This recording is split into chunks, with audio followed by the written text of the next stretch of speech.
मणिपाल विश्वविद्यालय में संविधान दिवस का कार्यक्रम, लोकसभा अध्यक्ष ओम बिरला की मौजूदगी है, उनका संबोधन आ रहा है, वो आपको सुनाते हैं। और इस विचारधारा के आधार पर भारत में संविधान निर्माण की भूमिका बनी, क्योंकि हमारा देश हमेशा लोकतांत्रिक परंपराओं को मानने वाला देश रहा था। हम लोकतंत्र की जननी वाले देश हैं, जहां की परंपराएं हमेशा, चाहे गांव के अंदर हो चाहे शहर के अंदर हो, वैदिक काल से लेकर अभी तक के इतिहास को हम देखते हैं, विरासत को देखते हैं, तो लोकतंत्र हमारी कार्य संस्कृति हमेशा रहा। और इसीलिए लोकतंत्र हमारी कार्य संस्कृति में हमेशा रहा, क्योंकि गांव के अंदर भी जब सभाएं होती थी तो लोगों को विचारों से, लोगों के सामूहिक निर्णय से उस गांव में उस जो निर्णय होते थे, उस निर्णय को देश, उस गांव मानता था। इस परंपरा के कारण हमने आजादी के बाद उसी परंपराओं का पालन किया और संविधान निर्माण करते समय भी लगातार 3 वर्ष तक एक लंबी चर्चा, संवाद, हर विषय पर चर्चा, संविधान के अनुच्छेद पर व्यापक विचार विमर्श, क्योंकि लोकतंत्र है इसलिए सहमति असहमति, विचारों की भिन्नता, एक लंबी चर्चा संवाद के बाद जिसमें सबके विचार आए,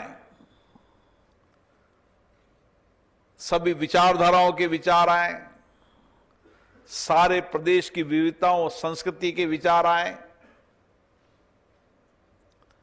गांधीवादी विचार भी था, समाजवादी विचार भी था, क्रांति का विचार भी था।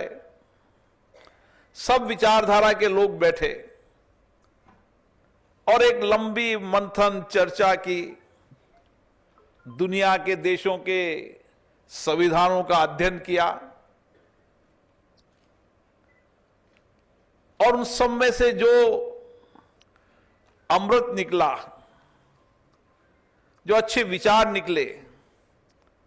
उसको सर्वसम्मति से हमने संविधान का निर्माण किया। इसलिए मेरा मानना है कि इस 75 वर्ष की यात्रा के अंदर हमारे संविधान की डिबेट को हमें जरूर पढ़ना चाहिए। मेरे आने वाला विद्यार्थी, मेरा नौजवान जिसकी बहुत अपेक्षाएं, आकांक्षाएं हैं, जिसमें आत्मविश्वास भी है, नए इनोवेशन की क्षमता भी है, बौद्धिक क्षमता भी है, विचार भी है, उन सब बातों के साथ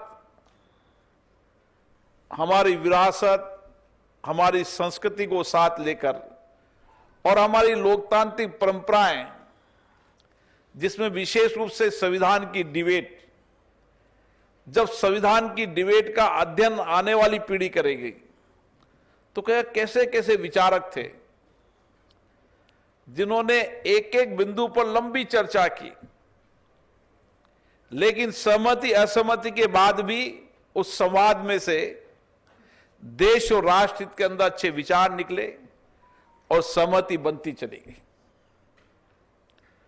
और इसीलिए मेरा मानना है कि भारत की संसद ने प्रयास किया है कि विद्यालयों के अंदर, महाविद्यालयों, विश्वविद्यालयों के कैंपस के अंदर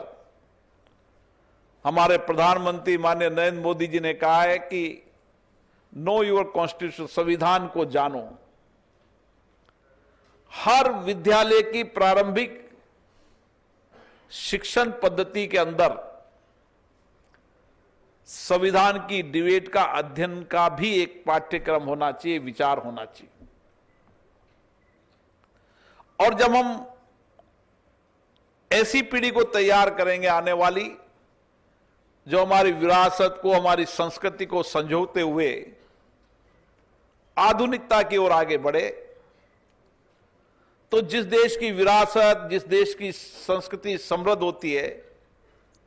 उसका नया भारत भी उतना ही समृद्ध होगा, उतना ही खुशहाल होगा। और हमने इस 75 वर्ष की यात्रा में देखा है कि आज इस 75 वर्ष की यात्रा में हमसे कई देश पहले आजाद हुए, कई देश बाद में आजाद हुए, पर दुनिया के अंदर हम आज गर्व के साथ कह सकते हैं कि दुनिया के अंदर सबसे सशक्त लोकतंत्र हमारा है, मजबूत लोकतंत्र हमारा है, लोकतंत्र के प्रति लोगों की भागीदारी बढ़ी है, लोकतंत्र के प्रति लोगों का विचार विमर्श बढ़ा है। और इसीलिए दुनिया के अंदर सबसे बड़े लोकतंत्र के देश के अंदर भारत की एक प्रतिष्ठा है, और उसके साथ हमारे संविधान की भी प्रतिष्ठा दुनिया के अंदर है। आज भी दुनिया के लोकतांत्रिक देशों के लिए भारत का संविधान मार्गदर्शक है, और इसी संविधान में से हमने लोकतंत्र के संसदीय लोकतंत्र को अपनाया। जब आप संसदीय लोकतंत्र के इतिहास को पढ़ोगे तो गंभीर चर्चा थी, बहुत लंबी चर्चा की। दुनिया ने, देशों ने कहा कि इतनी सारी विविधता, इतनी भाषाएं, इतने धर्म, इसमें संसदीय लोकतंत्र चल नहीं सकता, भारत बिखर जाएगा, विघटन हो जाएगा। दुनिया के जितने विचारक थे, जितने भी लेखक थे, चिंतक थे, उन सबका मानना था कि भारत में संसदीय लोकतंत्र नहीं चलने वाला। लेकिन दुनिया को हमने बता दिया हमारी यही विविधता हमारी ताकत बनेगी, और आज दुनिया का सबसे मजबूत लोकतंत्र भारत है। और इसीलिए मेरा मानना है कि जितना हम संविधान पढ़ेंगे, जानेंगे, उतना ही देश के प्रति हमारा समर्पण बढ़ेगा, देश के प्रति हमारा सेवा का भाव बढ़ेगा,